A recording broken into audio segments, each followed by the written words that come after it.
Hello one, hello all, kings and queens, ladies and gentlemen, brothers and sisters. You're most welcome. Today I'm this area, the wonderful area where I found one of the biggest farm. Of course, it is an estate of tea.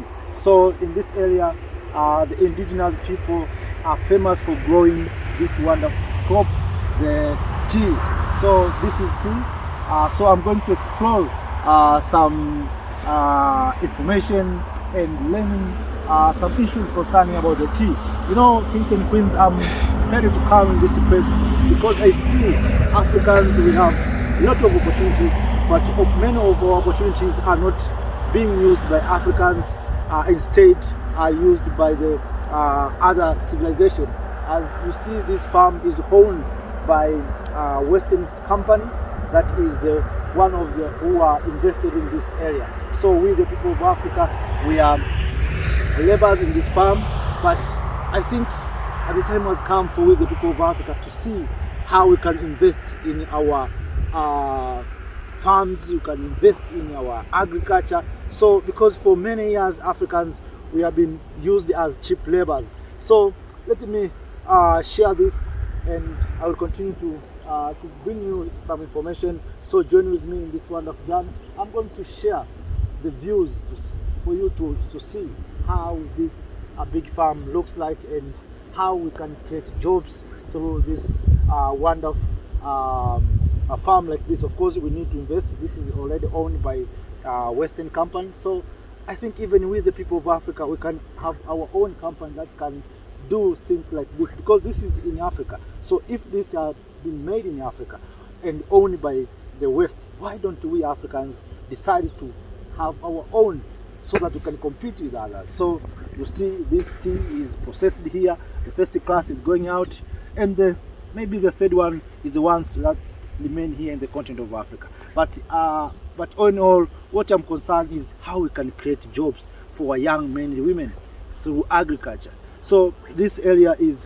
very famous for tea cultivation, for growing tea, trees. So, but you see opportunities, but with the people of Africa, we are not using this kind of opportunities. That's why I'm here trying to share and to show you, my brothers and sisters who are in different parts of the continent, who are in the diaspora, some opportunities that are found here in the continent of Africa. And it's our duty, we the people of Africa, to see and how we can use this kind of resources.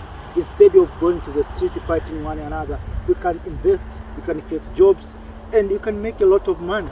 And that's what the Europeans, the Indians, and other Western companies are doing. So Africa is potential. Ladies and gentlemen, brothers and sisters, I'm here in the middle of this big farm of tea. As I said here, I'm coming to explore and see how things is going on, how things are being operated. But I'm trying also to imagine myself, if this farm is owned by African or African company, how much money we have to make. So, but unfortunately, this farm is owned by the West, and we, the people of Africa, we have been hired as a cheap labor.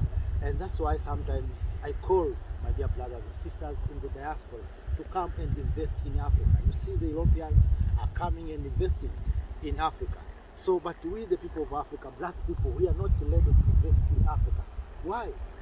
And we, the people of Africa, we are the ones who are being hired as cheap laborers. So the benefit of such kind of investment is going out there. So for how long Africans will continue to be cheap laborers, to look like cheap laborers like this, while this farm is here in the continent of Africa? Why don't we, the people of Africa, invest in our farms? You know, of course, you can't blame more the people of Africa, because sometimes you see when the investors come in, came as capital, they do everything. So maybe that's why it looks like that. But I hope if Africa, we can fertilize, we can try to invest in our continent, create companies, and do something for our continent. We can do better. We can do better. We can create jobs for our young men and women. You see nowadays, many of our young men and women have no jobs. They are running away from this continent. Why? Because there's no jobs, but many of opportunities are here in the continent of Africa. You may wonder why we have a lot of opportunities that we are not using these opportunities. And these opportunities are being used by the Europeans, Americans, Russians. So I need all of us, the people of Africa, to wake up, to use our opportunity, to use our land. See this land is very productive, producing this tea. So these are opportunities. So kings and queens in the diaspora, these are opportunities. Please, please, please, if you have a chance, come and invest in your mother country, Africa. And those who are in power, please allow our brothers and sisters in the diaspora to come and investing in Africa. For how long our resources will be owned by the West, by the East, by the Chinese, Europeans, and other stuffs. Why not Africans? Why not black people? What's wrong with us?